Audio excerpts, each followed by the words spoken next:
Hey, welcome to another episode of Talkamania. I'm your co-host Dez, here with my tag team partner, my amigo, my hombre, J-Bomb. Say J-Bomb. Hey man, how's it going, dude? Good. I'm in a great mood. It's been a week's been blasting by. We're almost at the weekend, and I got Thursday and Friday off. I managed to do it. So you're done for the week? I'm done for the week. Oh man, you know what that calls for. This is egregious. How is this allowed on the air? There should always be dance breaks every week on Smackdown. What are you gonna do with your time? Paint my basement. Oh, that doesn't sound like fun. That's not fun. That's why I opened it up with having the 2 days off, and then I deflated things a little bit by telling you what I'm doing. But yeah, man, a lot of things on my, checklist of things I need to do around the house. And doing the basement is one of them. I want to sell my house. But right now, in the basement, it looks like a clown exploded because the previous owners, it's like green, red, yellow. So I'm looking for just a neutral white. Gonna go down there, my coffee in the morning, listen to some music, and just paint the shit out of the basement. And it'll be all right. And then I got my barbecue to put together and a lawnmower. So manly man things. Yeah, man, things. It's summertime in Montreal, so yeah, I went out too. I bought a barbecue. Look at us, we're twinning. You got a barbecue. I texted you samesies. Pretty excited for some cookouts, man. Yeah, it's going to be pretty exciting. I didn't have one last year, actually. I had a barbecue my brother bought me, and it was this really cheap, like $80, or it was reliable, but it was one of those cheap barbecues, like Let's hope he's not listening. very small. Well, you know what? I appreciate it because it gave me very, very many years of very tasty, delicious food, and I basically used and abused the shit out of it, and it had a long life. But it was just rusted to shit. And that's what happens with barbecues. You got to buy new ones. And In Canada, I bought, they rusted shit in Canada. Dude, I upgraded compared to what I have now compared to what I had before. It's like game changing. So pretty excited for that. I have a pretty good barbecue game, I have to say. I'm very good on the grill. I'm good with my meat. So it's going to be some good eating this summer. So I'm expecting a couple invites then, fucker. Well, will you ever come over and hang out at my place? I mean, it's hard enough. We have pay-per-view events, and you keep making excuses to get your ass down here. So That's a whole other story. No, it's my wipers. I have diarrhea. Oh, diarrhea is a real thing. Fair enough, my friend. So, talking about diarrhea, Yeah. the Bruins, Blue Yeah, Jackets. Yeah. Want to talk about it, or you don't want to talk about it? I'm fine with talking about it. They've been the better team in the series. It's only 2-1. There's a lot of series left. I'm really not that worried. If they could weather the storm in Game 4 in Columbus, then series is back on. If they go down 3-1, I'm a little bit nervous.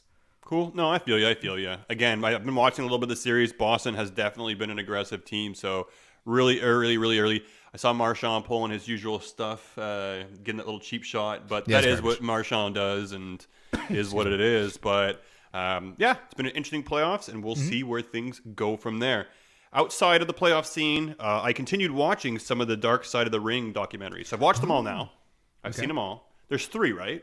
There's a fourth one now with the Von and Oh, right. Yeah. That's going to be such an interesting story because the Von Erichs are such a big family in wrestling that a lot of you probably don't know about. And they have this systematic curse where a lot of them die. And you watch. I'm not going to spoil it, but check it out. It's going to be great. I'm going to check it out. But Texas Tornado, man. I ended up watching the Macho Man Elizabeth one, which was great, and I watched it with Cha Cha, she was really happy to watch this one, and I was happy for her to watch it because now she knows more about I guess 80s, 90s wrestling and about the Macho Man because she's seen the Macho Man. That ooh yeah, brother. Oh, sorry, that's Hogan, but ooh, dig it, And now she's like, I saw this guy, and now I know a lot about him. And just watching the moment with Elizabeth and him when they got back together and hearing the sad stories of her and Luger, it was awesome. We had a good time watching this one. And then, we woke up on Sunday, the day before going back to work on Monday. It's always a bit of a bummy day where the weather was crappy. You're doing laundry and errands, and you're like, ugh. Weekend Sunday was beautiful. Before you know it. Well, Sunday was beautiful, though. I don't know. It was kind of nippy out. It was a little bit cold. It was a little nipply. Yeah. But I was still outside drinking beer. Well, that's what you do every day, so it's no big difference. That's true. But we ended up watching the Bruiser Brody Brody one. Yeah, the Bruiser Brody one. Dude, it was great. That was probably my favorite one I watched so far, just because of, like, you really learn a lot about, I guess, Brody outside of that incident. Because I always knew, he was this really aggressive wrestler. I can see a lot why Mick Foley kind of saw a lot of inspiration in him when now looking back in it. But then also seeing, like, the person he was, who he was, what he was trying to do outside of out of wrestling. And then, the untimely tragedy that ended up being his passing. So if you guys haven't checked it out, make sure to check it out.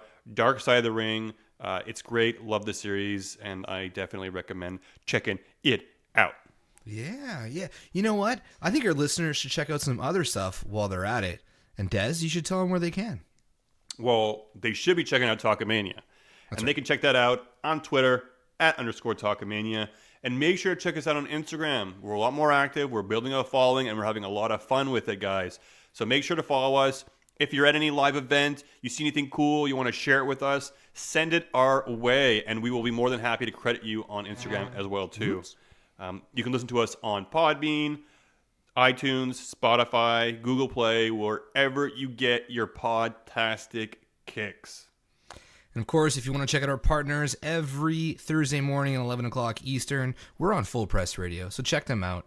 That's at Full Press Radio on Twitter. And then just in the bio, check out their links. And of course, Full Press Coverage at FP Coverage. And our buddy Evan over at FPC_wrestling. Check out our website, www.talkamania.com. If you want to buy some merch, prowrestlingtees.com/talkamania. And if you want to watch some people, and I've been horrible lately at Apex. Horrible. I actually deleted my last stream because it was that bad. Twitch.tv/Talkamaniacs, and come watch us play games. That's definitely appealing when you're like, I'm so bad, I had to delete it, but come and watch me play. Yeah, no, some nights are really good, man. If the beers are flowing and all the tryhards aren't online, then I'm actually pretty decent at the game. So yeah, you are. And I played with you, and I've held you guys back a little bit, so I'm letting you guys go off and play on your own. I just finished Resident Evil, my Madhouse playthrough. I'm completely done the game now, so now I'm moving on to something else. Don't know what it's going to be yet, guys, but I'll let you know as soon as it is. But my girl, Cha-Cha, she's playing Sekiro. I talked about it. Google it, check it out. Really cool stealth ninja game, beautiful, lots of fun. Maybe I'll stream it. We'll see, guys. But check it out. We're happening. Talkamaniacs on Twitch. All right, well, let's get to the episode. We got a lot to talk about. Not much happened, but there is a lot to cover somehow. It's weird. But if you're just tuning in, we're going to be talking about Jon Moxley's return, a.k.a. Dean Ambrose. Oh. That awesome Cody Rhodes promo from AEW, Becky Lynch post-Mania storylines, some other stuff from around the wrestling universe, and of course our regular Raw and SmackDown roundup. So let's just jump right in. Jon Moxley is back. He released a video this morning on Twitter. You blew my mind. I woke up this morning to your text. I couldn't believe how you were awake already. Usually I beat you to that punch. But yeah, it showed him breaking out of prison. Some pretty interesting stuff, Des. Absolutely. I woke up early, again, more earlier than usual. My girl got up and had to do some stuff. And, I knew today was going to be my last day before my vacation. Wanted to get a head start. First thing I did, pop on the social media just to check some news. And Jon Moxley was trending all over social media. Why? Well, as J-Bomb pointed out, he posted this video, and he did not waste any time. His contract was over end of April. May 1st, he's on top of that shit. So if you guys haven't checked that out, really cool vignette. He's in prison. He breaks out. I guess the WWE was his prison. It was holding Jon Moxley hostage. He broke out. He took that barbed wire, ripped it right off the fence, climbed over, and trained his ass off, and he's ready to return. Really cool video. Yeah. Lots of little speculation, some Easter eggs. There's dice Easter Bunny at one point, and we all know the Double or Nothing logo, 2 big pairs of dice, and the numbers on those dice, 2, 5, May 25th. Read into it if you want, guys. Make all the speculation you want. That's where my bet is. I have to assume it's going to be AEW. Cody Rhodes put that. He retweeted it, liked it, made sure we all saw it. So I have a feeling that's going to be the way. It's exciting. It's going to be huge for AEW, that's for sure, if it's the case. Yeah, I mean, we've tweeted it out. We've talked about on the podcast how much Dean Ambrose has just never really resonated for us as fans. But I think I never really watched Dean Ambrose before the WWE. I mean, I've seen CZW clips, and I know he's crazy and everybody loves it. I did some YouTubing today. It seemed really interesting. There was a lot of Easter eggs. There was a lot. Like, he was running away from a dog. I don't know if anybody else picked up on it. I picked up on it. I was just like, oh, he's running away from the big dog. You know what I mean? The big dog. There was the Viper around. Room, too, people are saying. But, like, I don't know how that ties in with Orton or whatnot. But running away from the big dog, would he run away? Maybe the dog should be chasing him, and he turns around with the bat and just, like, lays the dog out. You know? Like, well, he was chasing him, and he still managed to escape. It was just really well put together. I don't know if this means he's going to AEW exclusively. Like, I don't know. It's tough to say, man. Well, I think a lot of people who are signed to AEW still have freedom to go elsewhere. So I think, who knows with him. I'm sure they're going to give him a lot of money, and it's going to be a huge signing. It's massive. And a lot of people are actually sitting there thinking, like, the WWE are genius. It's them repackaging him. Listen, had Cody not liked it or retweeted it or whatever he did with it, that would have been, I would have thought the same thing. The Cody thing threw me over because, like, yeah, Dean Ambrose is gone, Jon Moxley is in. The fact that they called him Mox at the end of it seems so WWE to me, that they would take something like Jon Moxley and just shorten it and call him Mox. It would be lame, and I think WWE is lame. So if it wasn't for the Cody tweet, I would be thinking, oh shit, he's probably coming back as Jon Moxley. I think Mox is just a short way to, just like you call me Dez, It's not, his name's still going to be Jon Moxley. And, Cody Rhodes gives props to WWE things too. So I wouldn't read too much into it in that respect. And then Seth Rollins gave him a pound sign emoji too when he retweeted it. So, there's people in the WWE who are interested and happy for him.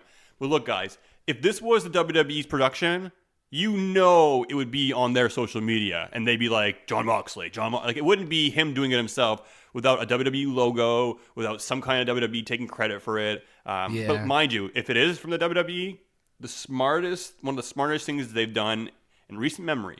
Yeah. But it cannot be. It absolutely is not. Look, we had the lowest Smackdown ratings in 2019 this week. If these guys can get this package and promo together and still have shitty ratings, come on. He's gone, guys. He's left the WWE, didn't waste any time. But if you look at it, they gave him a pretty good send-off. They had a pay-per-view for the Shield going goodbye. They had the interview. And then meanwhile, right, this promo dropped May 1st, meaning he recorded this promo while he was working for the WWE, right? I'm just wondering, right? It's like WWE obviously knows by now. It's gotten almost 2 million views the last WWE checked. knew before this, I'm sure. I'm sure he's right, talked but the about promo it. breaks out, right? It's like, I've actually been going back and checking Sasha Banks' social media feed to see what she has to say, or if she likes it, or maybe has like a phase. Because honestly, two big signings, men and women. I mean, Sasha Banks definitely could be somebody they're interested in. I wouldn't be surprised. She had a timeline to be back at Money in the Bank, and, well, we saw the participants, and it doesn't look like she's going to be in the match. So, we still don't know with her. There'll be time, a lot more time ahead of us. But, Dean Ambrose seems like the first person to go over. It might, I guess, pique the interest of other superstars who are not happy and thinking of making the jump over. But you know what? Good for Jon Moxley. Good for Jonathan Good, which is his real name. And you know what? It's great for wrestling. It's great for wrestling. Well put. That's what it comes down to, guys. You're going to have some great matchups. Jon Moxley in AEW or wherever, his future takes him. Awesome. And you know what? Even if it's 5-10 years down the line, we'll get a reunion with the Shield. He'll go back to WWE one time eventually. Yeah, once AEW is buried. Well, maybe that's the case, or when McMahon buys it. But yeah, it's great news and exciting. I'm excited to see what happens from here. If there's any announcements and the next teaser or news we get from Jon Moxley and the AEW. I'm definitely intrigued. Speaking of some more AEW stuff, Cody Rhodes for episode 14, I think it was, Double or Nothing, or Road to Double or Nothing, dropped a promo late last week, and he took some shots at WWE, making reference to the Attitude Era and how WWE holds back their talent. I loved the promo. I was nervous about how you were going to take it. I liked the promo. That was really good, but I always thought Cody Rhodes was a good talker. And I always thought he was really good on promos. I mean, if I date back to when he used to wear the mask, when Rey Mysterio broke his face, and he used to hand out paper bags to people because he was hideous, and they were hideous, and he didn't want people to look at his face, but then his face disfigurement was actually more psychological, and there was nothing wrong with his face. I always like Cody cutting Cody promo. Cody Rhodes. Why not? Let's call him Cody promo because Cody he promo. does cut good promos. And this was no exception. It was a great promo, but I wasn't like, everyone was like, oh my God, this is amazing. This is how you cut a promo. And I was like, it's really good, but they usually are from Cody. So it didn't really blow me out of the water, but I thought it was great. It was shots fired, though. It was great. Shots fired. Yeah, it was, but I mean, there's truth to it, and that's fine. And Triple H and WWE take shots at AEW, so it's fair game. And you know what? This is storyline driven at the same time. And if they're going to do an angle with Dustin and Cody, well, you know, I have to say my own little negative point is killing the Attitude Era. That's why he wants to feud with Goldust. Like, I like it.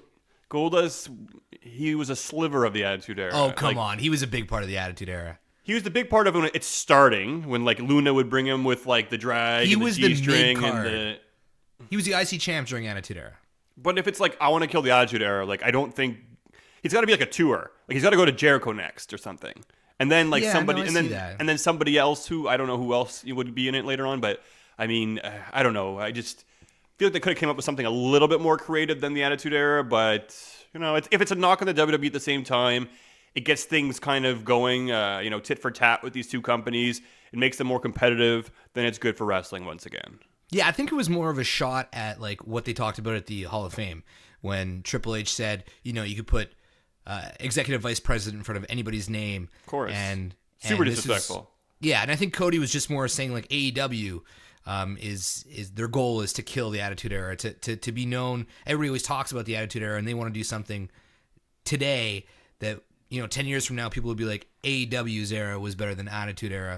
Interesting. So they want to create their own Attitude Era or surpass by making their own Attitude Era? Their own era of pro I want wrestling. to know what this definition is of killing the Attitude Era, because I'm going to tell you, like, even Cody Rhodes himself, deep down inside, knows that was like the best era of the WWE in the last like 20 years. It was, and what he said was, everybody keeps talking about it, and they haven't allowed any of their talent in WWE now to even put. I think he said, you know, they put up a 35-mile-an-hour road sign that stops them from surpassing what that was, because all these old bastards don't want them to do better than they did.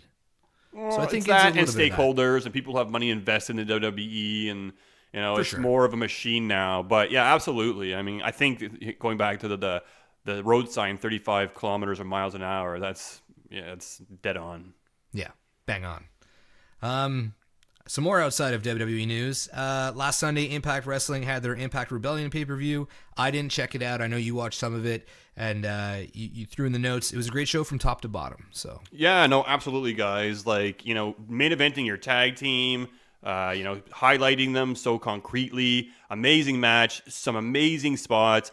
Brian Cage finally winning the Impact title, but going out with injury. But the match itself, you know, the story that it told, and for him to get there was pretty amazing. Jordynne Grace taking on Tara Valkyrie. Yeah, all great matches, guys. I checked out Impact a month or two ago with J-Bomb one Sunday, and ever since then, I've kind of had my finger on the pulse and seeing what's going on. And they actually come to Toronto quite a while, so I actually might make the venture over there in the near future, maybe to check out some more of their shows. We might cover more content. If you guys are interested in that, let us know. I mean, I think we're trying to get our hands wet in a little bit of every pool. Sure, dick's wet. Sure, that too. But guys, check it out. It was a really, really good event. Definitely worth taking a look at. Brock Lesnar announced. Well, actually, Dana White announced that Brock Lesnar is done with MMA. He's official. Oh, apparently he's retired from MMA. So Daniel Cormier match has been canceled. Now, what does this mean for WWE? Well, it means Brock Lesnar couldn't pass his piss test. Oh, touche. I heard he gave in the piss test like 2 weeks ago or something like that, and then he retired today. So like maybe it's like, look, I'm just gonna retire and keep it under wraps. Or I mean, look, he bulked up. This guy bulks up so quickly. It's like he's fat on Raw, and then like he's got a show in like 3 weeks and he's jacked again. So I know muscle memory's there and all, and he can work out really hard, but like, I don't know. But yes. So what does this mean? No more Brock in the MMA and Ultimate Fighting. You know what? I think, you know, he's pushing 40, 41. You know, he's getting old, maybe even older than that. But he's definitely pushing it. And like, would he be as successful if he went over there again? Maybe not. There's some really freaking good talent now, and in that realm. So he can live a more comfortable life. He has enough money to retire on his farm in Saskatchewan, do one-offs with the WWE here and there. I have no doubt they're going to use him for Saudi Arabia.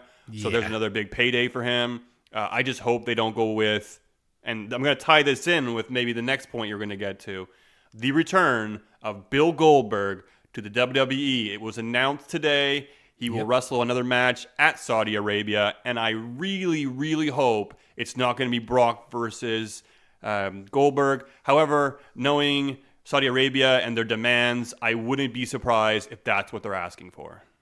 Yeah, it was announced today. Saudi Arabia's back on. Brock Lesnar's been booked for it. Apparently Undertaker as well, and Bill Goldberg.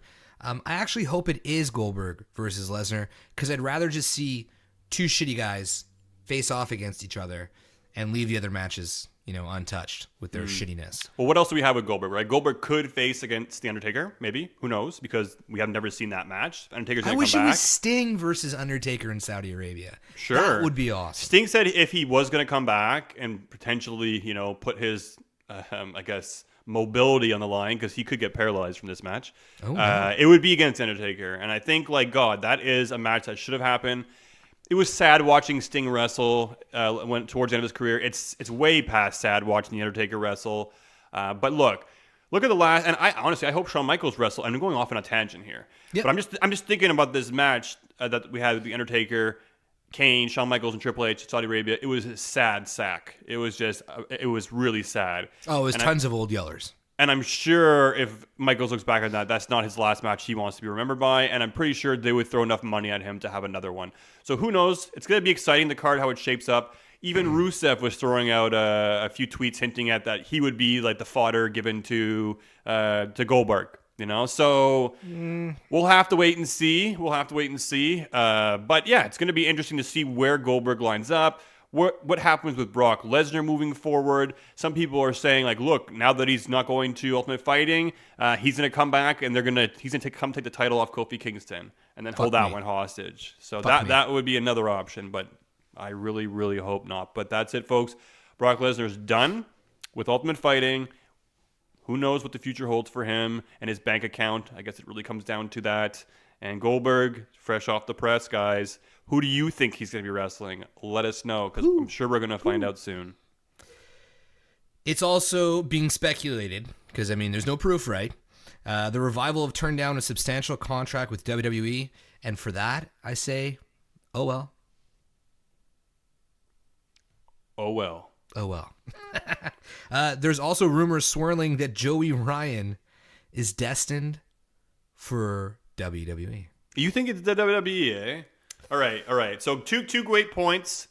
I just didn't have much to say about the Revival because I don't know. We've been talking about the Revival. Everybody talks about the Revival every week. These guys can decide what the hell they want to do. If they don't want to sign, they don't have to sign. They go to AEW. I would love to see them in AEW have some awesome tag team matches. I wouldn't care if they stuck around the WWE. I get that they're I'm indifferent. Same here. I get that they're like a good traditional wrestling tag team. They don't ultimately do it for me, but I'm not bothered by them, and I am entertained with some of their matches, and maybe they're growing on me a little bit. But it was a shower scene that got you going, right? A little bit, no. It really got me going. But now I gotta ask. The fact that they didn't sign these contracts, is it WWE now taking liberties and saying, "Oh, well, now we're going to embarrass you and we're going to make you look stupid out there"? I don't see how it's embarrassing. It made for amazing GIFs, amazing memes. It's a storyline with the Usos, which is considered the greatest tag team in the world, according to WWE fans. So, to me, it's like, it was good. I liked it. I thought it was funny that he was getting his back shaved and he lost by like a backslide. I thought that was pretty clever. And look, guys. You guys everyone's making fun of these guys because they're grown men and their towels, they're shaving each other's backs. Do you not remember the epic segment in the WWE with Chris Jericho and Christian when they were backstage? They were in their towels, and the Dudley Boys stole their duffel bags and went to the ring with their clothes, and then basically threw them into the audience. And Christian and Jericho came out on top of the ramp, and Bubba Ray's going through their stuff, like, look at this shirt, look at that, and then he pulls out this jar of cream, and he's like, ass cream? Whose ass cream is this? And then like Jericho and Christian are like arguing every week, saying like, wasn't mine, it was your ass cream. It was your ass cream. First of all, what's ass cream? That was hilarious. They just make a product called ass cream. And these guys are made fun of week after week. But look at Christian, look at Jericho. They've gone on to have good careers. So let it go. It's fun. I'm sure the revival, maybe they don't like it, maybe they do. Who cares? They're getting paid to work for the WWE, and you can't always be on top. If they want to go to AEW, so be it. WWE is trying aggressively to hold on to talent. If they don't want to accept $500,000, $550 a year to stick with the WWE for a couple of years, look, that contract might not be available when they're ready to sign, or maybe they'll wait and see what happens with AEW. I honestly think probably making the smart move, but, rocking the boat is that one thing to do as well, too, at this point in time. Whatever, it is what it is, and we'll see how things play out on TV. Now, Joey Ryan. Yeah, Penis Man. Penis Man. So here's the thing. He comes to WWE. He's got to drop that gimmick. Of course. And he's ready to just do that? The man who's made a life out of doing the centipede and the penis grab throws and all that shit? He's going to drop it all. He's going to drop what made him Joey Ryan. And isn't that going to kind of almost be like a sellout? I mean, I'm just saying. I didn't say he's going to WWE. I'm saying that it's speculated that he could be going to WWE. He's signing a contract. It's an exclusive deal. He's out of the indies. So it's either WWE or I guess AEW. I guess he could go to Impact or ROH or New Japan, but my guess is between those two. I could see McMahon going to get him just to have him so the AEW doesn't, but I don't see Joey giving up all those merch sales, all the Pro Wrestling Tee stuff, and his gimmick of being a cocklord, man. I mean, like, I don't want to see that end. Plus, everyone's going to be, like, chanting dick stuff at him the entire time. I have to imagine it's Impact, just because Impact will give him more free reign. They're a little bit more edgier. And, if he's saying goodbye to the indies altogether, signing a full-time deal to AEW, like, I don't know if that's the case, because I know some of them are, like, signing full-time deals. Some of them actually are able to go wrestle in other, scenes. So, like, Joey Ryan being signed exclusively to a promotion, I don't know. I mean, honestly, he would have to drop everything. But what would be really, really cool, I was thinking? If this whole Robert Roode mustache thing was a tie-in to Joey Ryan coming in to the WWE. Too much credit to WWE. Yeah, that would be great, though. It'd be having awesome, mustache versus mustache. Come on, guys. Money, money, money, money. It'd be instead of hair versus hair, it's stash versus stash. Yeah, man. And finally, the WWE pay-per-view Backlash is no more. It's been renamed Stomping Grounds. Yeah, these guys are just not good at naming things. Dude, I love it. I love the name. I think it's a great name. What's wrong with this? Like too long and like Stomping Grounds. What's a 3-syllable word? Meh, it's not too long. I guess WrestleMania 5, right? There you go. No, I like it. I don't think names even matter anymore for pay-per-views because they have no relevance to what's going on. Bring back In Your House, man. Yeah. I remember the year that they came out with Backlash and Unforgiven and all that kind of stuff. And it was just like, it was based on a storyline, and they would name their pay-per-view after the main event storyline, which is right. Just Backlash was one that I didn't mind as much in terms, like Fastlane I would have got rid of. Yeah, like that I would have got rid of. They should also bring back like Taboo Tuesday or Cyber Tuesday, whatever they called it, where like you'd actually vote matches, so you feel like interactive. It'd be like, Roman Reigns, you want him to wrestle Leo Rush, or you want him to wrestle Baron Corbin? Baron Corbin, and it's like, Baron oh my Corbin. God, who do I want to wrestle? So yeah, what's in a name? All right, guys, before we get into the Raw and SmackDown Live roundup, we're going to take a quick pause, and we'll be back right after this. What's up, guys? We just wanted to take a quick second to tell you guys about this new app that we've been using. It's called Podcoin. It is a podcast player. It's great. If you're not familiar with it yet, I highly suggest you checking it out. It's a free app. It's available on iPhone, on Android, and you could actually use it. You could turn your listens into money that you could put towards, Starbucks gift cards, Amazon gift cards, or if you want to donate the cash to charity, you can do that as well. Subscribe to us on there. I mean, we're available there. All of our other podcast friends are available there as well. And actually, if you're new to the app and use the code Talkamania, you'll get an extra 300 pod coins just for signing up if you use our code. So highly suggest checking it out today. Again, that's Podcoin, available on iPhone and on Android. Now let's go back to the show.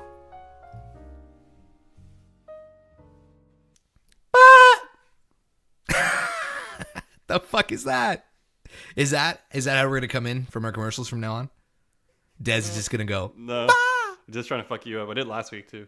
I like it. I'm keeping it. That's staying in. No. All right, guys.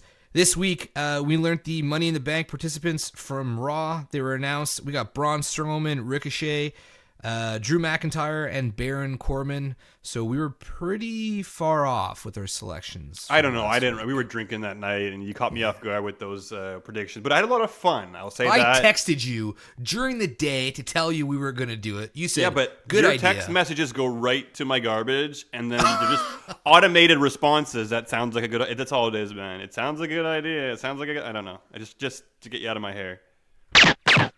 Oh, my heart, the golden gun.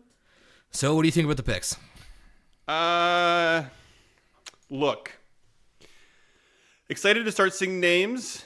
A lot of people are all moany, groany, and pissy that there were no qualifying matches this time. Fuck, I hate qualifying matches. I hate them. And here's the thing. I agree. But if we had qualifying matches, people would be complaining that we have qualifying matches again, right? For sure. I Yeah, feel like that would be like, what? Now we have, every time it's qualifying matches, like, oh yeah, for the next 2 weeks we got to watch qualifying matches. It's like, well, they heard your complaints and they didn't give you qualifying matches this time. That's so right. Relax, guys. But look, Braun Strowman, he's going to be in it a second time. I don't think he's going to be a winner because I don't think we're going to get a 2-time winner. But maybe this is the year to get the 2-time winner. But I don't think Braun's going to be the one to do it. Interested to see him in the match. I have to imagine they're going to beat on him and take him out for long periods of time. He'll be lying on the outside the ring or something. Ricochet, really excited about this because he can do lots of cool things. Yeah. I think he's going to be somebody to watch in this match. It will definitely highlight his abilities. I'm sure he's sitting at home pondering and thinking of things that he can do with this ladder, so it's going to be exciting to see. And McIntyre, love it. I don't care. Put him in this match. If it brings him closer to the championship, I'm all for it. Mm-hmm. So really cool to have him in there. I'm a little bit nervous because he's a little bit larger. He might tear something or get injured. But, really cool to have him in that picture. And then we have Corbin. Not as exciting. No, I have to say. I don't think there'll be a 2-time winner. A lot of people are saying Corbin's going to do it, though. They think he's going to do it this year. He's going to win it again. And this is going to be Corbin's year. But, people were not happy to have him in this match. Yeah, honestly, Braun Strowman, McIntyre, and Baron Corbin, they're three huge, huge men. Ricochet's the only one that brings, some excitement for me for a ladder match. And I guess McIntyre, too, because I'm sure he'll have some pretty cool spots, being a powerhouse. But Strowman and Baron Corbin I could deal without. I get why Baron Corbin's in there. I don't really understand why they booked Strowman to be in there. But it is what it is. And I could see a nice Claymore kick while someone's holding the ladder in their face. That'd be really cool. But you see, I don't know if you watched the promo that they had in the ring, the four of them. And Ricochet's finally build up the courage to say something. Yeah. And he's all like, "Now you listen to me now." And then Drew ripped him. Shut up. It's like Ricochet's like, ah. It was great. I loved it. It was good, and the dynamics between Baron Corbin and McIntyre were cool, so you're kind of seeing a split from them, even though they're both heels. Really, really, you know what? It honestly ruined Raw for me that they went from that to a tag team match. I got through the tag team match, and pretty much after that, I was like, yeah, I'm going to watch something else. I think I went back to Apex Legends, and then I skimmed through Raw after. It was just a really shitty way to kick off the week. And then we got on SmackDown, the men are going to be Orton, Ali, Andrade, and Finn Balor, which I think is a way better 4 than Raw got. Yeah, for sure. When you see the 4 on Raw, I was like, McIntyre, Ricochet, awesome!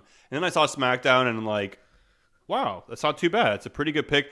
I don't know, Orton being in there, I'm kind of I think it's stupid, but B, I'm RKO, man. That's all I'm also interested to see what he can do in this type of match because I don't know. This is his first match. I'm not sure first Money in the Bank, but I don't recall seeing him in many ladder matches at that. And yes, you're definitely going to see an RKO. It'll probably be Ali. He'll take it off the top of the ladder. Yep. And that'll be the big spot and the big reason why Orton's in the match.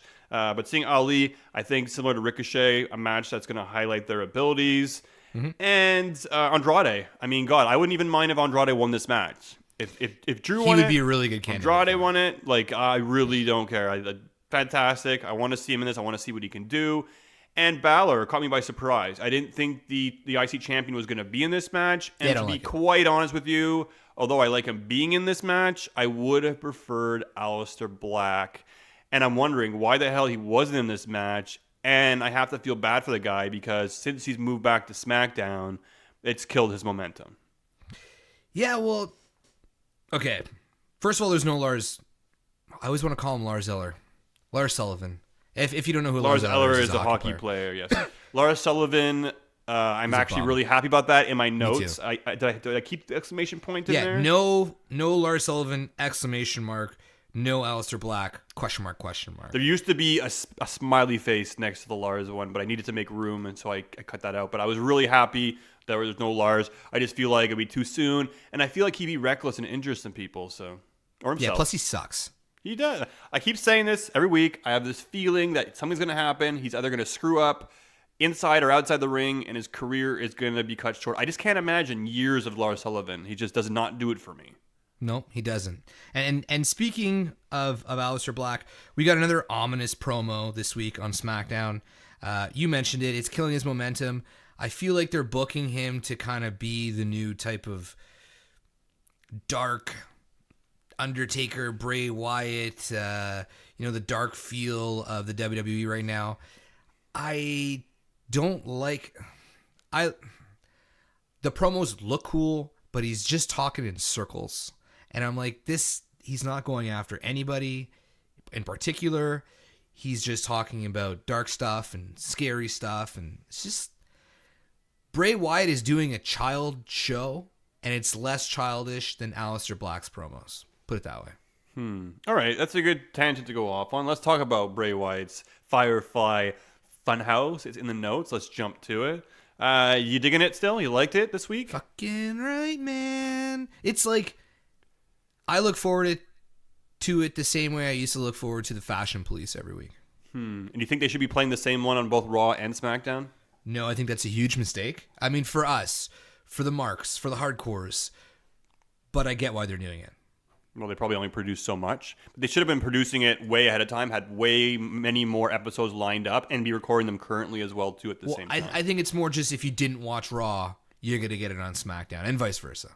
Well, they want people to watch it. They want to make sure everyone's checking out what's going on. It trended worldwide, so it's a pretty big deal. I really liked week one. Week two, I didn't think it was as good. I liked the Little Rabbit's voice. I thought it was cool. It was like, "Hey, what's up, dude?" I think that was kind of cool. But I don't know. I think I want to see where this is going. I want to see where it leads to. Slow burn. Let it go. Let's go. I want more. It didn't do it as much for me this week, but I do like it. I like that they're doing something with Bray. I just hope they're really blatantly ripping off Pee Wee too with the word of the day. But I guess that's where the inspiration comes from. Sociopath. They didn't explain what the word meant. Come on. They don't need to. Kids are going to go and use it and be like, "Hey, teacher, you're a sociopath." Like, do you know what that means? No. I don't even get how kids are watching Raw on SmackDown. Like, it's on pretty late. My kids are in bed. When I was a kid, like PG kid, I don't think I was up till 10 o'clock on a school night. My bedtime used to be like 8, 9 if I was lucky, and I'd catch Fresh Prince of Bel-Air, and I'd be like, yeah. Yeah, exactly. You weren't watching fucking Raw or SmackDown. But whatever. It is what it is. And Randy Orton tweeted out to Bray Wyatt today on Twitter, which is pretty cool. So he's making some references. So, I don't know, at least we got to see where that second picture was. Because in episode 1, there was the nail on the wall beside, I guess it's Sister Abigail or whoever it is. Oh, true. So we got to see the second one. And it was the burning house from Randy Orton's time. I just hope that we meet new cast. Similar to Pee Wee, where we had Cowboy Curtis. Bo Dallas and Prince Devon. Yeah, Bo Dallas would be cool, but now he's on SmackDown. We saw the move over this week. Well, we don't know where Bray is. I think he's Raw. I think he's Raw. They're airing it on both. Both. Yeah, maybe they're trying to get viewership across. But yeah, I have to take a look at that, I guess, more in detail. But my impression was he was on Raw. But you're raising a good point. I'd like to see Nikki Cross on there. We talked about that. Even, man, if you're going to do it, bring back Luke Harper. If you're going to hold him hostage, make the best out of it. Put him in this some way or the other. But I know they won't. They're not only Luke Harper holding... would be so good on it. He So would not be only- so good. He'd be so good or no good. So good. Yeah, for sure. They use him the right way, but I feel like now it's like you asked your release, now you're in the doghouse. And they're extending time on all these people's contracts. They're doing it on Luke Harper. You were injured. We're going to extend 6 months on your contract. And Dash Wilder now too. He was injured, and he said, "You don't want to sign your contract? Okay, we're going to extend your contract, so you can't get out until 3 or 4 months later." So I can't. They're butting heads, WWE and the Revival and other superstars who are trying to get out of their contracts. So we just want what's best for them. And if you're not going to use Harper intelligently, put him back with Bray, and maybe they can do some stuff on the Firefly Funhouse. Fair enough. We're going to get Miz and Shane McMahon rematch at Money in the Bank. This time it's in a cage. Miz TV came back on Raw this week, so that was cool. Yeah, so I was happy to see this feud extend just because I thought it was a weird way to end it. For them to have the WrestleMania match, having Miz lose, he's a good guy because of, the Miz and Mrs., which I'm actually watching now, and it's stupid, but I enjoy it. It's so scripted, but it's so good. Yeah, it's very, very, very scripted. It's funny. But yeah, it's funny.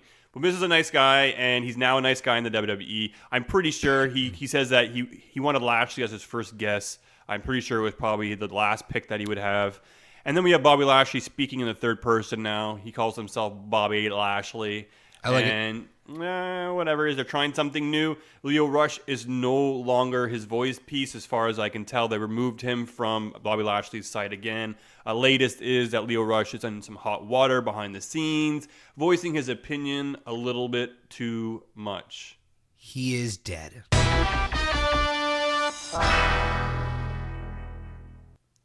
I like Leo Rush. I did like Leo Rush too. I think we're probably the only two that did. Probably. Maybe.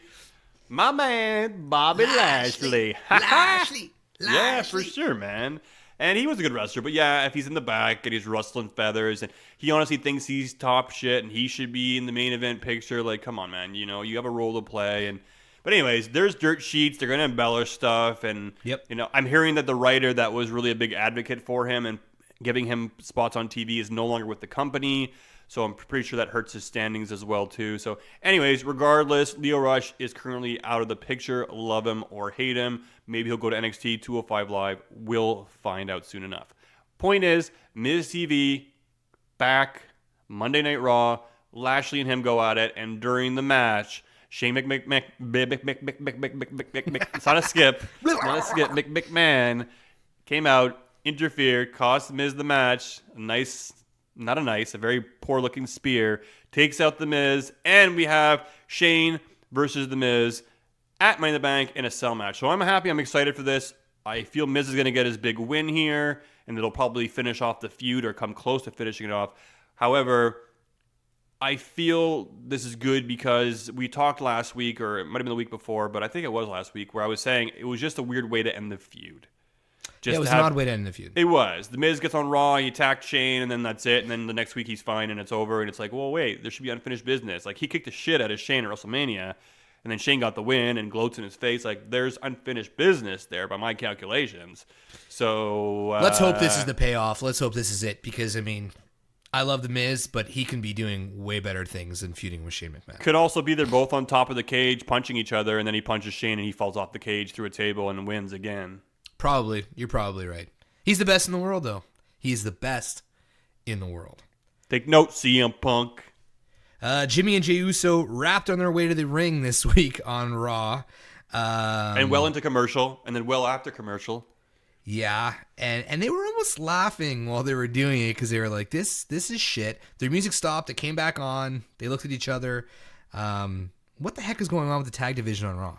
Look, I guess they figured the sing-along works with R-Truth. Maybe it's going to work with the Usos. I don't know. I also heard it doesn't. I also heard that the Usos wanted to try this themselves. They were trying to reinvent themselves on Raw. And people were saying that if they could do this for a few weeks, it looks like it's stupid right now, but the crowd might start catching on in a few weeks. So I don't think so. I wouldn't be inclined to sing and rap. Here's my question. If I started eating shit, and I did it, and you said, what the fuck are you eating shit for? And I decided, I'm going to do it for a few weeks. Because I do it for a few weeks, you're going to start eating shit? No, but I let you eat shit for a few weeks. Ah, you dick. Let's talk women's Money in the Bank. We got to know all the participants this week. The big snub to Sasha Banks, which we'll get to. But we got Natalya, Dana Brooke, Naomi, and Alexa Bliss representing Raw. I'm very excited. I think this is like, well, there's not many people to pick from, I guess, on Raw. Raw's not going to win this match. I mean, like, look who's in this on the roster. I don't know, man. If Raw's Naomi not winning wins, this. honestly, if any of those four win, I'm happy, man. If any of those four win, I am happy. No, none of these. Natalya's not going to win. She had her a year last year or before that where she was a SmackDown Women's Champion for a while. I know I'd be happy for any of them, like you said. Yeah, Natty's I'd be not happy gonna for win, Nat. no. I'd be happy to see Natty go up there and win. I'd be happy to see Naomi win. I'd be happy to see Alexa Bliss be a brat and make people boo and the internet explode for her winning for a second time and cashing it in. It'd be great. Look, but I will say, as much as you count Dana Brooke out, and I don't think she's going to win this match, I'm excited for her because this is a hell of an opportunity for her. Yeah. Blonde, big tits. She might win. Okay, that's your opinion. Mine is that she's got the chance to. She's been talking a lot of talk all over social media in front of Ronda Rousey. You felt that she was real there for a moment. So this is a chance. This is a chance for her to go out there and show people that she can be a key player. This is a make or break for her. If she goes out there and has a great match and has some great spots, great chemistry, I think it can help maybe push her a little bit higher up. Raw has been diluted their women's tag team women's tag team division. So maybe this can be the start of something good for her. So I'm just purely excited to have her in this match to see what she can do. And I would have liked to have seen on the SmackDown side Lana being involved because I would have liked to see what she could have done in this scenario. But alas, she is not part of the SmackDown crew. No, we got Ember Moon, Carmella, Mandy Rose, and Bayley. When they announced that Mandy and Sonya were both going to be in, I was kind of excited. I was like, oh, here we go. This is going to be into that. It's going to be some cool dynamic. And then when it was just Mandy Rose alone, I'm not going to lie, as much as I like Mandy, I was somewhat disappointed because I did want to see what Sonya Deville can do. But I think that the picks on SmackDown, I could probably drop Carmella for Lana, and I would agree with you on that. That could have been interesting. Right. So again, I don't think Carmella's going to win this match. Look, I kind of agree with you on the whole Mandy and Sonya thing. I think this match would have been good to highlight Sonya. I want to see what she can do. I feel like Mandy's been getting a little bit more of the opportunities. Well, because she has blonde hair and big boobs, and that's what I'm getting at. Vince McMahon loves it. The guys back, they love it. I'm sure the board members love it. I mean, who doesn't love it? Boobs are nice. Yeah, blonde, boobs are good. Boobs are good. But now this is, again, another put up or shut up moment for Mandy Rose. Let's see how she can deliver. If she can I think in this match, she needs to take a bump. She needs to earn a stripe in this match. She needs to take a bump in this match. So interested to see what she can do. I don't see her winning. I really hope we get the clips off of a ladder. Who takes it? That's the question I was going to ask you next. I could see it being Carmella. It's Carmella or Dana Brooke. Or Dana Brooke, yeah. It could be. They're going to be involved in that spot. Dana Brooke's in this match just because nobody else wanted to take the Eclipse. So it's like, you're going to go in there, and we're not going to tell you yet. But you're going to take an Eclipse off the 20-foot ladder. Early prediction. Early prediction. Right. That's exactly where I was headed. Okay, let's go. So I have to ultimately think, I'm going to narrow down to two women, I think, quite easily. I think it's going to be either Ember Moon or Bayley. Though those are my two picks, I would say. And maybe, and I was reading on social media today, one of our followers had tweeted out saying, it would be amazing if Bayley won the Women's Money in the Bank match, cashes in that night, and makes the SmackDown Championship match a triple threat. Because Bayley wouldn't come in and like steal the win. She would put herself in fairly, I would think. That's the problem with the dynamic of Money in the Bank, is that it's very hard for a face to win this because ultimately it's a dick fucking move, right? So unless you're a heel or you're a face that is going to become a heel when they cash in, it's an asshole move to pull this. That's why I don't know. Well, Bayley showed some frustration over the past weeks. It could be her taking a heel turn, but Bayley always seems to do the right thing, and she's a role model, so she could easily come down and put herself in that triple threat match. It's possible. I mean, we don't know. It's definitely possible. And the question that a lot of people were posing on Twitter is... Mandy Rose might win it too. Mandy Rose could win this. I could see her being a heel Alexa with the Bliss briefcase. could win this. But she's already done it. I don't feel like we're going to have a second-year winner this year. So I have to feel like it could very well be Mandy Rose. They have her with this briefcase, and they use this. I don't know. Unless... But then again, maybe they're tying this whole like Sonya and Mandy thing to push their storyline further because there's been that tension between them here and there. So let's say Mandy Rose wins, goes to cash in, and Sonya Deville costs her the cash in. Maybe. But there's a lot of things that could happen. People were posting on Twitter if Bayley beats Lacey in the first match, and then Becky beats Lacey. If Becky beats Lacey in the first match, and then has both the belts against Charlotte. One, does Charlotte win both? Which I don't think it is. But if somebody cashes in that match, can they cash in on both titles? Great question. And I think they should play on that. I think that would be a good way to do that. It would be. Yeah. Bayley 2 belts. I'm interested. Bayley 2 belts. I don't want to see Bayley win, though. I mean, I want to see her win Money in the Bank, but I don't really want her... It'd be a good feel-good moment for Money in the Bank. Yeah. But again, she's gonna cash in like a puss. But imagine for Sasha, right? Sitting at home, they wanted her back for Money in the Bank, and you said they gave her the dirty, but I'm pretty sure they were like, she's like, I'm not coming back, or at least now, and she wasn't going to be in this match, and for them to be like, okay, we understand, and then they kind of like almost out of spite pushed Bayley, in her place. Yeah, that'd be good. I would enjoy that. I don't know. It's tough. I know I'm excited for that Eclipse off the ladder. I think that's like everybody's expecting it. And I'm excited to see what Dana Brooke can do. If I'm going to pick an early winner, I'm going to go with Mandy Rose, though, just because I think she's going to get that push. Might be about time for her. Maybe so. All right, where do you want to go to next? Let's keep it with the women. People are saying Becky Lynch is getting stale. I know you've said it a few times. She's kind of cutting similar promos every week on Raw and SmackDown. This week she got into a brawl with Lacey Evans, and I'm going to highlight the word again. Again, another brawl with Lacey Evans. So it's kind of the same thing that we're seeing from her every week. I don't think she's going stale. I just think that the booking was so good heading into WrestleMania that this is the cool-off. And it's really hard, I think, to book in today's day and age somebody having 2 championships. I like her having the 2 belts, and I'm not bored with her yet. I don't think it's stale, but I feel it will get stale very soon. Coming out, cutting the same promo, and then her. I think for the past 3 months, it's just been brawls, and we like to see it.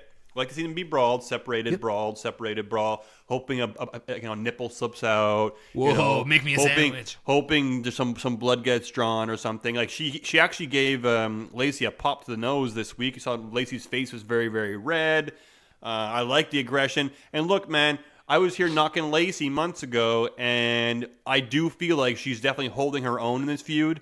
Yep. She's coming out, she's cutting good promos, she's getting physical, she can wrestle hard.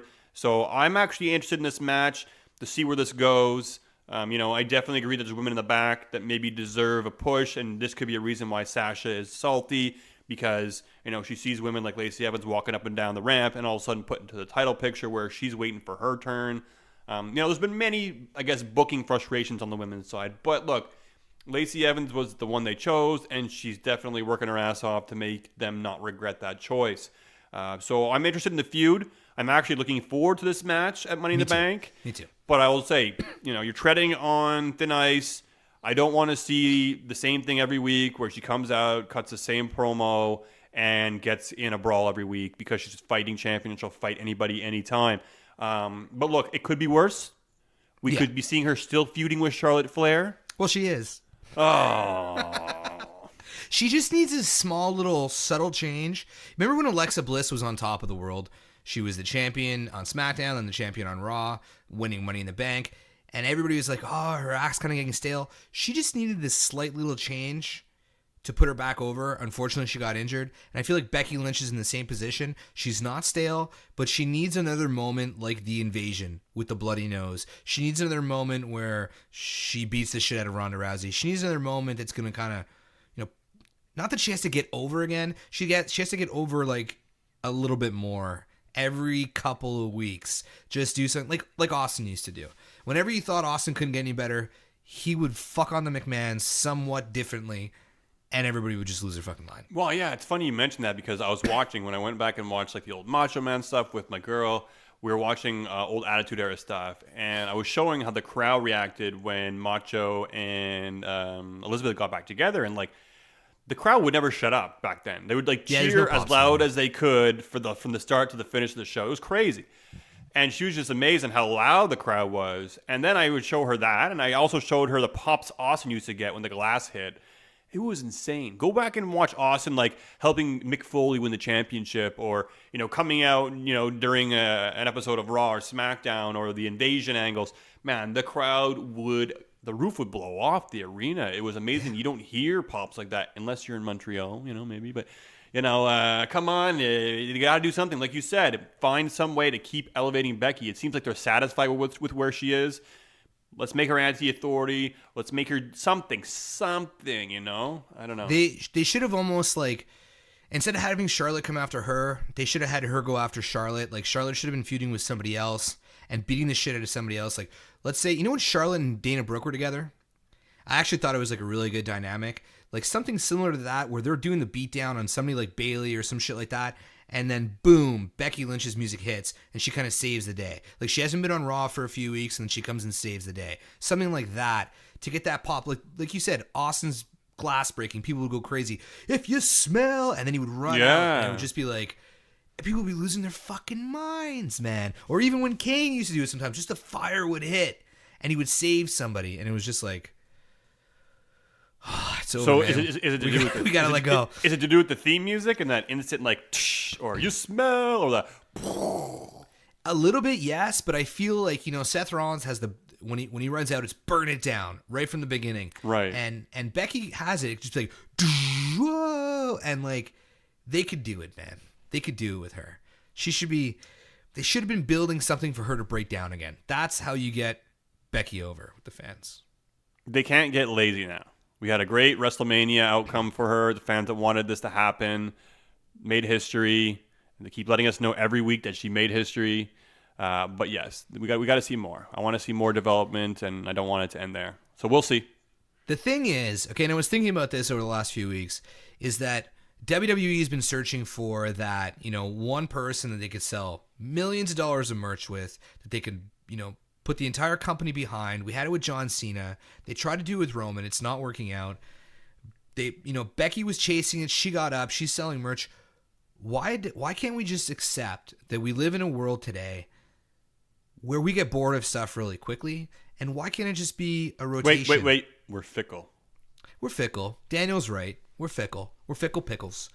But for Christ's sakes, why not just have a rotating champion? Who gives a shit?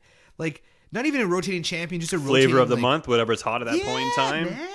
Like Rusev Day, put it over. Go till we're done with it. Stop making one person having to be it all. Like, those days are gone. They're over. Anyways, that's just where I'm at. I'm a little bit frustrated. I can tell. Yeah. Becky and Bayley on SD Live. It was a good match. I was hyped for this match, and I think I was like making dinner, and I went into the kitchen, and then I came out, and it was just done. It was short. I don't know.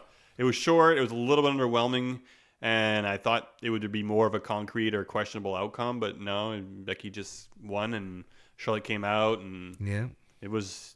I didn't even see Charlotte come out. That's how quick the whole thing was. So. Did you? Well, I know you were expecting it to be better, but did you really expect it to be good? I thought Becky versus Bayley could have been a really good match on SmackDown, and I was excited to look forward to it. But there's commercials. This is my problem with Raw and SmackDown. Is that the matches are never good. So match comes on, I'm on Twitter machine.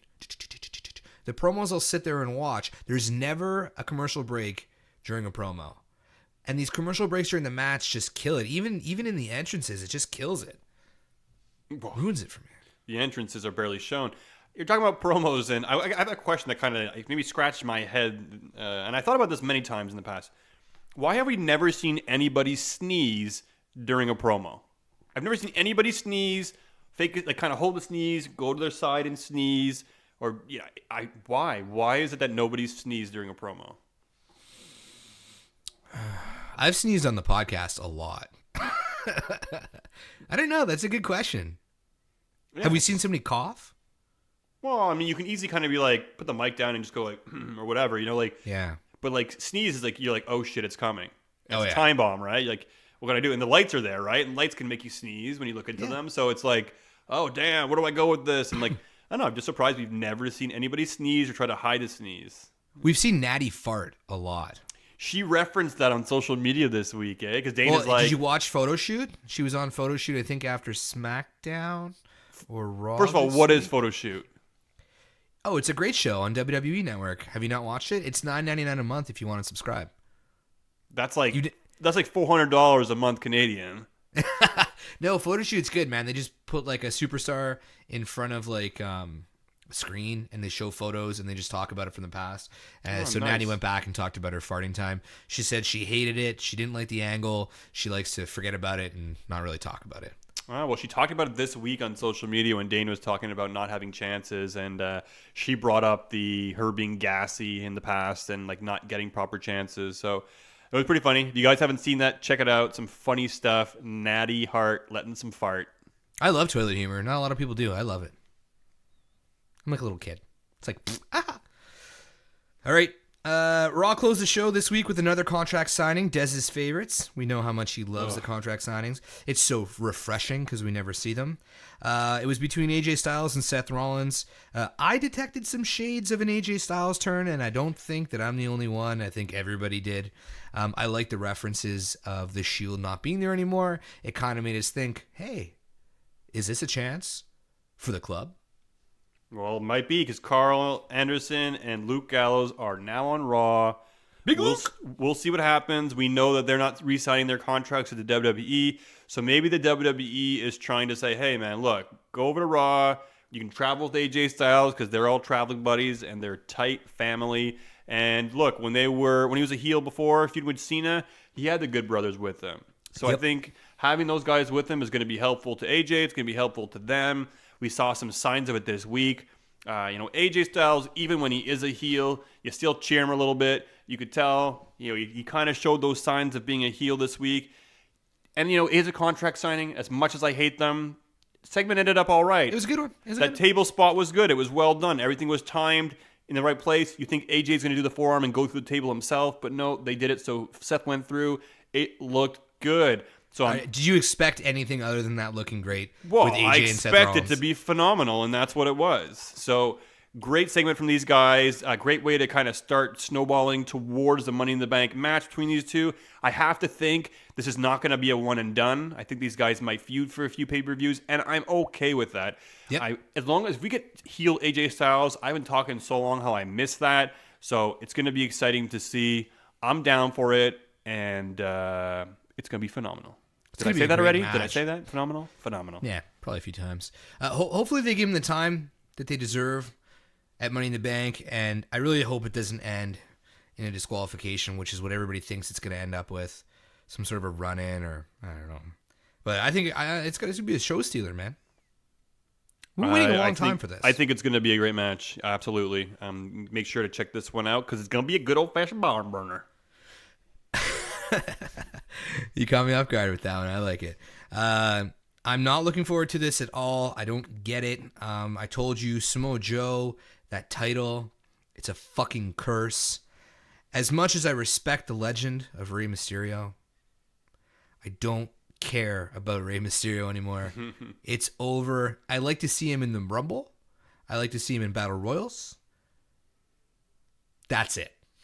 And no, that sounds bad, but that's it. He squashed him in like under a minute Mania, and now they got his like super giant son involved in this. It's weird. I don't get it. The fuck is going on here? Did you watch? Were you a viewer back then when they had the whole Rey Mysterio feuding with Eddie Guerrero and Dominic was there as a young toddler?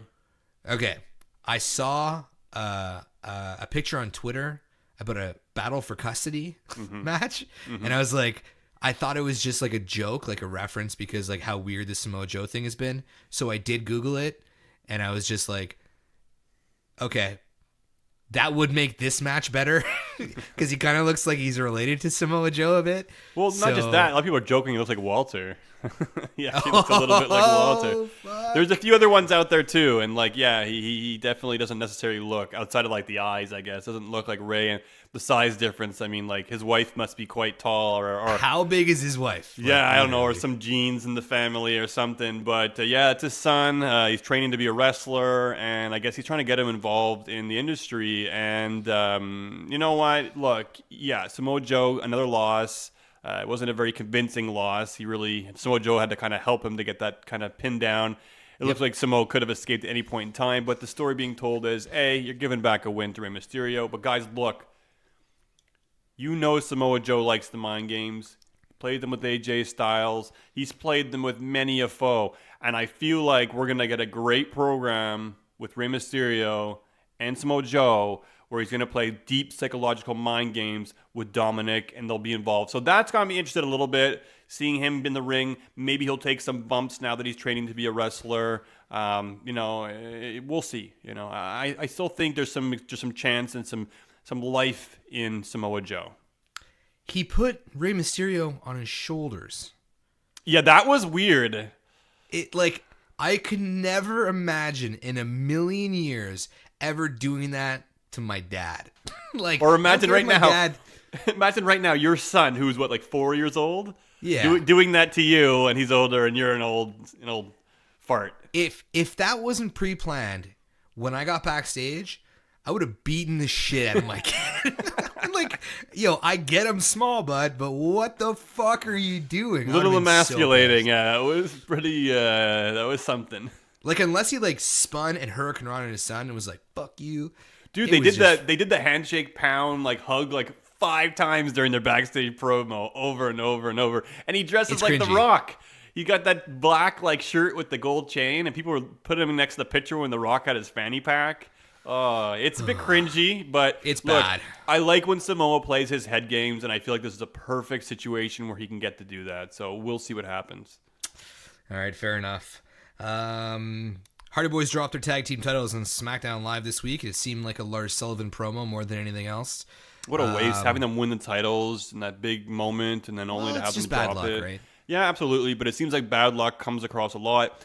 Hardy was out with a shoulder injury and shoulder surgery a year ago, and now he's going to be out again long term because of a knee reconstruction. So, I don't know, man. It's a little bit disappointing. What happens with the tag team titles now? Well, maybe a tournament. Maybe just give them to somebody who... There is nobody on SmackDown Live in the tag team division. You got the B team. You got... Who else we got? Well, look, maybe it's a good time to bring the B Heavy team. Machinery? Maybe that could be it. It could be Heavy Machinery. I was going to say, now that you're putting the B team with maybe as Shane McMahon's lackeys, maybe it could be a good thing to put them on them and then give them some more credibility because they've been a joke. But they've always been a joke. So yep. I really don't know. You're right. There's really not that many strong. I don't think they'll ever SmackDown not be a joke teams until they're not the B team anymore. With those horrid shirts, I know they were good for 3 weeks. Speaking of tag team division, Asuka and Kairi Sane, they put them in a squash match this week. Whatever, some more showcasing. I'm happy to see the showcasing, but look, man, we've been talking how stacked this women's roster is on SmackDown. Put 2 women together. Who cares if they lose? It's fine. I like that it helps the local talent, gives them exposure. It's good for wrestling. Mm-hmm. But I would have liked to see them against more credible opponents. That aside, the 2 ladies put on a good match. They had some good chemistry back and forth. Doing some of that Io Shirai, Kairi Sane, kind of running around them like monkeys. It was really cool. Butt pirate stuff. And ultimately getting, the big win with the elbow drop. And it looks like they're lining up to have a tag team match one-on-one with the Iconics, I'm guessing, at Money in the Bank. Yep. And I would assume they're going to win unless they do a roll-up with a foot on the rope or some kind of dirty trick. But I'm liking where it's headed. If it means these guys get the tag team titles, awesome. The one thing I didn't like about this was, and it left me very confused, was their entrance. Asuka's music started, and then Kairi's cut in, and then it cut back to Asuka's. Oh, and then it cut back to Kairi's. And it doesn't matter what order it was in. You get what I'm saying. Oh, I didn't notice that. It wasn't even half like Sheamus and Cesaro. They would go back and forth. So it just made no sense. It was Asuka, pirate music. Asuka, pirate music. And it's what? So, dude, you're going to invest in this tag team, put them together. Make some work to put a good theme song together. Have them come out to Asuka's theme. It works a little bit better than the pirate theme. It doesn't really work for Asuka. New theme.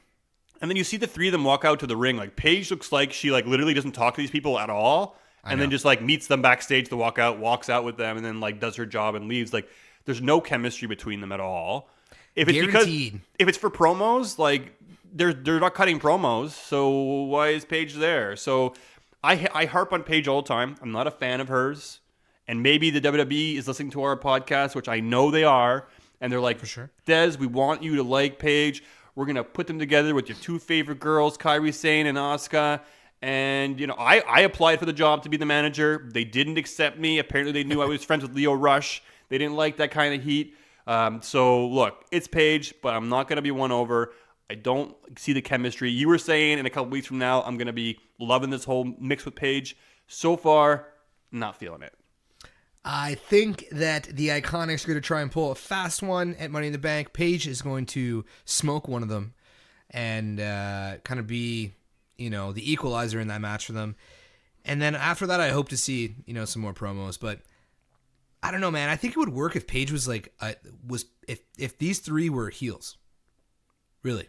Like if Kairi, I know Kairi can't maybe not pull it off yet because she's so likable, but Asuka could be a great heel, I'm sure of it, and just kind of be like quiet little in the shadow ninjas while Paige talked a whole bunch of shit. They should make a Yakuza group, man. Shinsuke, Kairi, Asuka, Io, put them all in black, you know, like. And then just have Paige be their mouthpiece. No, Paige, get the hell out. Go ahead. Unemployment. All right, let's wrap it up with what I thought was probably the best thing to take away from this week. Kevin Owens, and Kofi Kingston's storyline is really starting to take some shape here. This week we saw them make the match at Money in the Bank official. I like how we're seeing a little bit, without it having to be a serious side of the New Day, they have no choice but to take this seriously, and it's working. And this subtle change from them having to, I don't even know how to explain it, but they did a good job at going from crazy New Day to a more serious New Day without making that big of a deal about it. I agree. One of my concerns was how Kofi would be as a champion. You know, coming out pancakes, jumping around all goofy. A lot of people are saying he's got to be more serious. He's got to be a bit more aggressive. And I agree. He needs to be a bit more credible and kind of take it a little bit more serious. But look, Kofi is Kofi. I don't want him to change who he is. But when he comes out and he cuts his initial promo with Michael Cole, it wasn't a great promo. It's kind of like, yeah, man. Whoa, man. Yeah. The feelings are like, man. Yeah, man. And it's like, I want to hear like substance, intelligent words, a good, solid promo. And I know Kofi's got it in him. Maybe work on that a little bit. So I was a little bit concerned. I was concerned that we're not going to get this wrestler who is serious, because there's been a lot of talk about it. And even JR was saying, Jim Ross was saying, oh, Kofi's got to be more of a serious, aggressive champion. And I didn't want the WWE to turn back next week and be like, all of a sudden he's serious. Yeah. It looks like he's progressively becoming serious this week, and I like that. I think it was good. Look, we saw the way Big E was injured, and I think in a sense it was a little bit of a blessing in disguise. It gives him some time off. It'll freshen up the New Day once he's back and returned and healthy. And it'll allow KO to go in and join the New Day, which was a lot of fun. And really draw ultimate heel heat when he turned on Kofi Kingston. He beat up Xavier, powerbombed him, and then took him out this week again, too, when he was cutting his promo. I was tuned in. I wanted to hear what KO had to say. I wanted to hear him explain his actions. And we're getting those heelish KO promos again. I love it. Him saying Kofi in over his head, he's drowning. A little bit lazy. I think they could have found, it's not KO. I'm sure he was told not to go say that. But I think they could have probably found like maybe a little better angle. Like he's not, well, they said he's not champion material, but they could have played on it a little bit more, maybe in different areas. But I don't really care. We're getting to the destination. Like you said, I love the build-up. The match is official. And then having him, I thought it was cool he brought the figures. It'd be fun if he had them like wrestling each other every week or something. It'd be like ridiculous. But I think I think it was a lot of fun. And it would be a good way for him to highlight the latest figures that are out, right? If you wanted to. Product placement. But then Xavier doesn't come out, and who does? Kofi. And he's pissed. And he runs out, aggressively attacks Owen, lays into him. Throws a chair on him. Yeah, man. Throws a chair at him, makes Kevin Owens retreat, and he is left in the ring at the end of the show, the man. Sorry, Becky Lynch, but he was the man at the end of SmackDown. He showed us an aggressive side of Kofi Kingston. So I really hope we see it. I don't know if we need to change the tight colors or the poppy entrance music, but it doesn't matter. I like what we're getting so far, and I am hyped for this match. Now I want to ask you a question. Oh. Do you think it's too soon to take the title off Kofi? Do you think KO is going to walk away with it? What do you think? Do you think the WWE gave us that feel-good moment and is like, look, you had your title, enjoyed it, we're moving on to something different now? What do you think is going to happen? I think with this subtle little change in character for Kofi Kingston and the amount of time that's left between now and Money in the Bank, it's hard to say, but I think if done properly, I think he should get through Kevin Owens. I don't know where that leaves Kevin Owens after that. I don't know if the feud will continue, but I would like to see Kofi hang on to the title. Chris Rucker tweeted this week that it would be cool to see a more serious side of Kofi to kind of, say he understands that everybody's coming after him now, KO, and then start kind of questioning Xavier Woods and questioning Big E, being like, why don't you guys, don't you guys want this title? Are you guys coming after me, sort of thing? So I think there's still a lot of Kofi Kingston story to be told. So I don't want him to lose the title to Kevin Owens. But the way that Michael Cole, brought us back to WrestleMania. I mean, how many friggin' clips did we have to watch at the beginning of SmackDown this week? And they keep going back to this feel-good moment and blah, blah, blah, blah. I feel like they're just piling on his moment. Piling on. So maybe he's going to lose it. I don't know. It's not the right time, in my opinion. I think it would just kill Kofi's credibility. It would kill the whole, Mania moment. And then, what's next for Kevin? I mean, where does Kevin go regardless of winning or losing this match after this? It's hard to tell. It's interesting, though, if you think about it. The last challengers for the WWE title was Kevin Owens when Daniel Bryan had it. That's true. Now it's Kevin Owens when Kofi Kingston has it. So you can say Kevin Owens hasn't been booked well. He missed WrestleMania, but he's been a challenger on 2 pay-per-views for the WWE title in recent memory. That's it. KO, they could always find somewhere for him to go. They could even find a way to throw him on Raw with Sami Zayn if they wanted to. They could always do a lot with this guy. I think he's staying on SmackDown, obviously. They're going to have plans for him in terms of being a player. But I do agree with you. I think to solidify and to make this title run, I guess, really legit in my eyes, he's got to get through his first challenger at least. Big time. So I think he's got to get through KO, be it by, I think, look, if these guys have a solid match and he just hits the Trouble in Paradise, he wins the match, or he does a roll-up or whatever, and he wins, awesome. I think the fans would be happy. Then have another match, maybe the next pay-per-view and KO wins, and then that's it. Cool, we're all good, we're happy. I just think giving him the title and taking it off him right away, it's cheap. It's kind of like, it doesn't feel authentic. It feels like they just gave him the title for that feel-good moment. Now that they got it, they're like, okay, on to, better things. I think what you said was a great point. I think the potential, what they could do with Kofi Kingston and the New Day could take you months to play out stories. Have him get through KO, and then maybe some kind of paranoia with Xavier Woods, or even Xavier being like, hey, I've been, or Kofi being like, hey, you've been by my side all this time. I want to give you the next WWE title shot. And Xavier's honored. But then during the match, Xavier tries some heel tactics to win or something. Ooh, and then Kofi's like, what the hell is that? Yeah. And then Big E comes back at that time and he's got to pick a side. He's going to be with Xavier. He's going to be with Kofi. But then it comes down to always merchandise sales, and the New Day does well, and WWE cares about money, and they don't want to break them up. And why'd you have to bring us back to reality, Des? That's it. I'm the wet blanket of this podcast.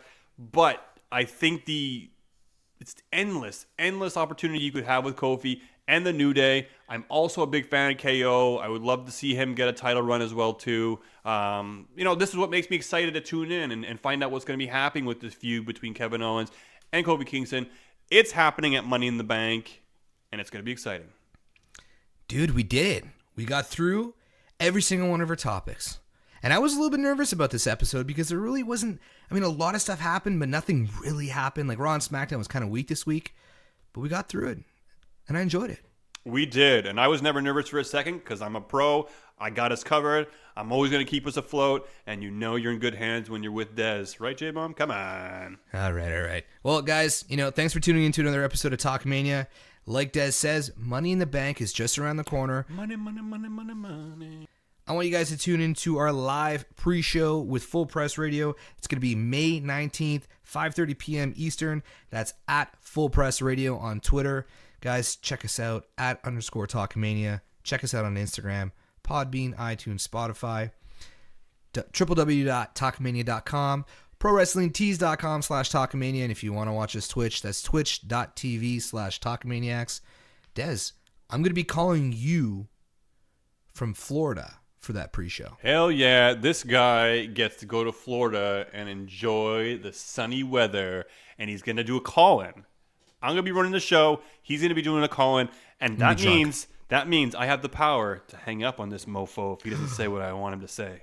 You son of a bitch. Anyways, ladies and gentlemen, for Talkamania, J-Bomb's out. Dez, say bye. Happy Rusev Day!